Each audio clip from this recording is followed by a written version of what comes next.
The following is a paid announcement by the Jamaica Labour Party. JLP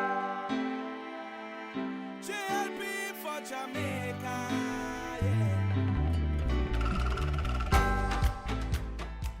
I've had some very useful learning experiences which I have benefited from immensely. I think I am a far more knowledgeable, tougher person than I was 5 years ago. The JLP has gone through significant change. Our leadership challenge has made us go back to basics, to take a second look at what we stand for, to get closer to that mission and vision. And I think everyone in the party now understands that our mission is about the prosperity of Jamaica. My first term was short, but having the opportunity to look in on government, both being in government and being outside of government, leading a political party, I think the thing that is most lacking in Jamaica now is good governance. That is just critical to everything. And the main pillar of good governance is accountable leadership. I think that the present government, in particular the Prime Minister, does not hold our agents to account. So they do as they wish, and the people suffer. So you would expect from me a difference in how I administer the affairs of the country, particularly in holding people to account, setting targets, reviewing the targets, changing the targets as necessary, and providing sanctions for those who don't achieve and incentives to achieve even more. What you want to do is to give each minister written directives with sensitive timelines. So all our commitments have some timelines on them within the first 100 days, within the first year, within the first 2 years. So these letters are consequential, and we will give to the ministers effectively 2.5 years to achieve the major targets and 100 days to achieve legislative targets, which is to develop legislation and bring them to Parliament. JLP for Jamaica. You know, this election should not be about me and my house. This election should be about the people and how we're going to build houses for them. Once I have done what is legally and ethically required of me, which is to report my financial affairs to the Integrity Commission, which I have done for every year, on time, within the statutory parameters, then that should not be an issue. It has become an issue, and the people who have made it an issue are simply, in the Jamaican context, would be described as grudgeful and bad-minded. That's the only way to describe them. JLP for Jamaica. Well, you know, I've asked myself the same question, but in a different way. Why would my wife want to enter politics? My wife is an independent woman, and she has been exposed to politics since I've been in politics now for almost 20 years. She fell in love with the people of East Rural. She was assisting there. The people fell in love with her as well. And she made a decision, and I supported her decision. JLP for Jamaica. I don't think that she would want to be in the cabinet, but I think by virtue of her, I think she's qualified to be in the cabinet.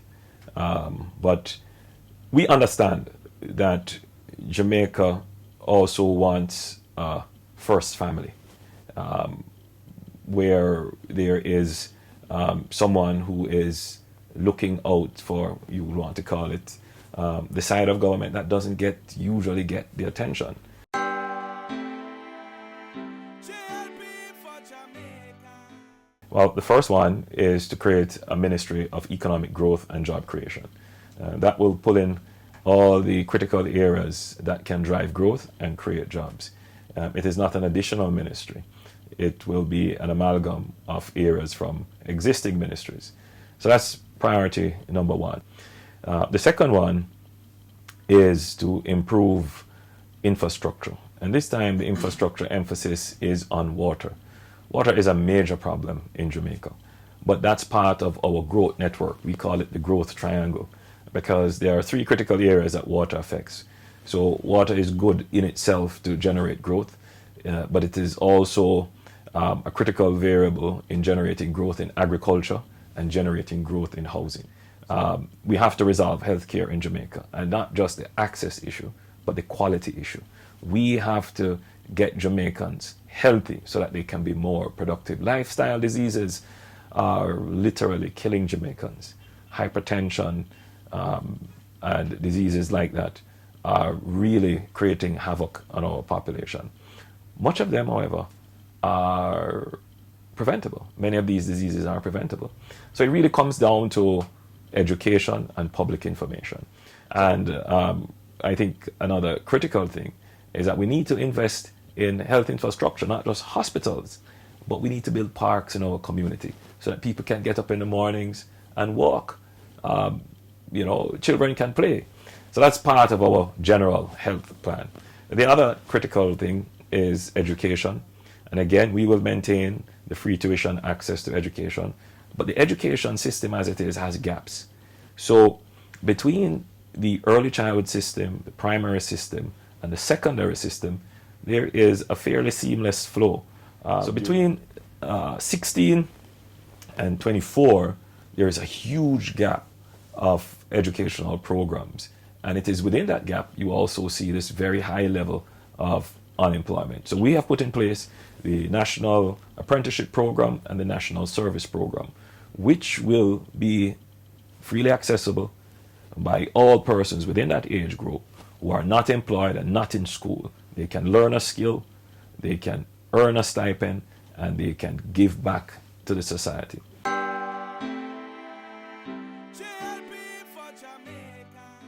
Jamaica has about 300,000 persons who are unemployed, based upon the average of several years of labor statistics. Our task is to reach full employment. And I think 250,000 would get you close, if not to the point of full employment. And that's what we mean when we say 250,000 jobs. And we have started to knock off several thousands of that. The establishment of BPOs, that will give you over 20,000 jobs. The establishment of the National Apprenticeship Program, that will create anywhere from between 15 to 20,000 jobs. The Vernam Field Logistics Development, that will give you close to 20,000 jobs when it is fully built out. The redevelopment of the Kingston waterfront and Port Royal, that could give you another 5,000 jobs. And there are many other projects which we have, but our target is full employment in Jamaica.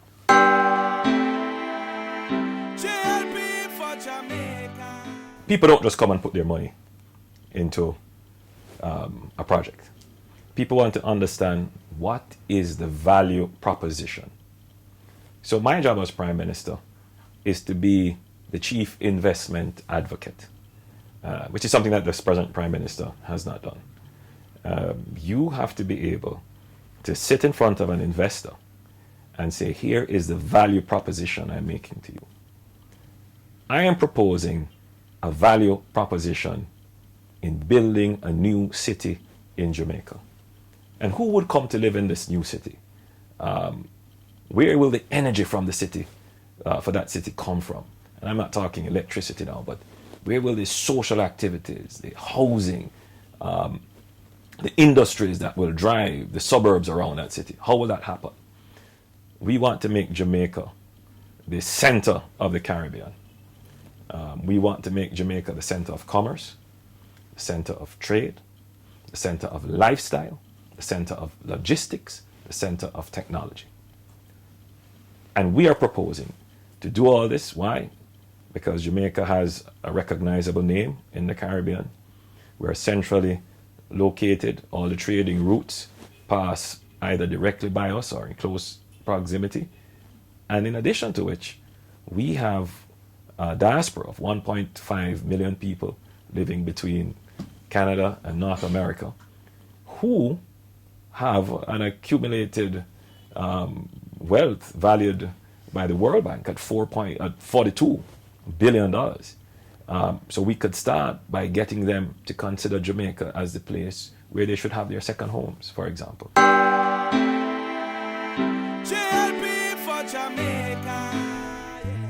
There should be no exclusive zones in Jamaica. The existence of exclusive zones actually can act as protection for criminals.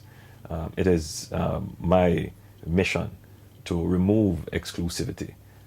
People can have their choice to vote what they want to, but if you go into the area to campaign, you should not face any intimidation or violence. But there is still a high propensity of many of our citizens to be involved in criminal activity, and I would want to change that for our citizens to, by their own choice, reject crime as an option for their economic and social success. And that comes through the education system. But I also want a more equitable society. Jamaica is known for its very high level of income inequality. I don't intend to change that by redistribution, but certainly you can change that by making the tax system more equitable, by giving greater access and opportunities in education, health, and housing. And I also want Jamaica to be a kinder, gentler society. So we need to make far more investments in family, in the things that matter to family, because it is a family that really preserves, protects, and regenerates the value system of love and care and civic duty. JLP for Jamaica. Should the priority be repaying debt or human development? My priority is to do both. Barack Obama says it. The best way to pay back debt is to grow your economy really fast. So effectively, my priority is economic growth. Economic growth takes care of everything. And to grow the economy, you have to fertilize the root of the economy. And that means you have to create some incentives, you have to give a stimulus, you have to return this tremendous loss in spending power, in real economic power to the working classes. And so one of our main strategy is to increase the tax threshold to $1.5 million.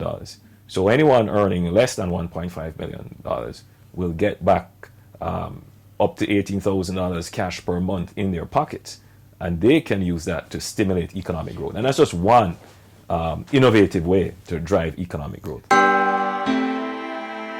JLP for Jamaica. You know, apathy doesn't achieve anything.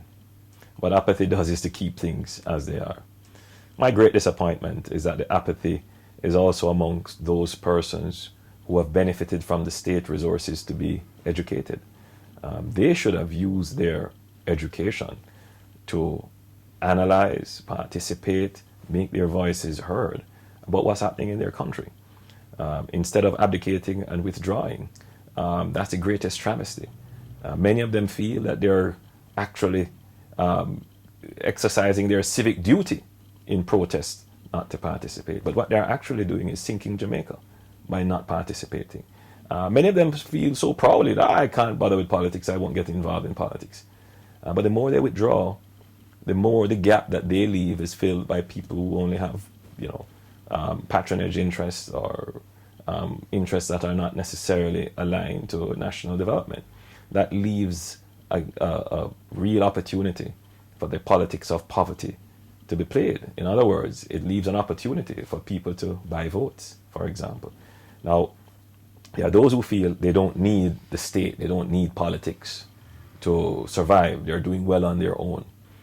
But every time you have to put a grill on your house, every time you drop in a pothole, every time you don't have any water when there is a drought, every time you're stung by a mosquito and you get some disease, every time the dump goes up in flame, when your babies die in the hospitals, you're not insulated from government.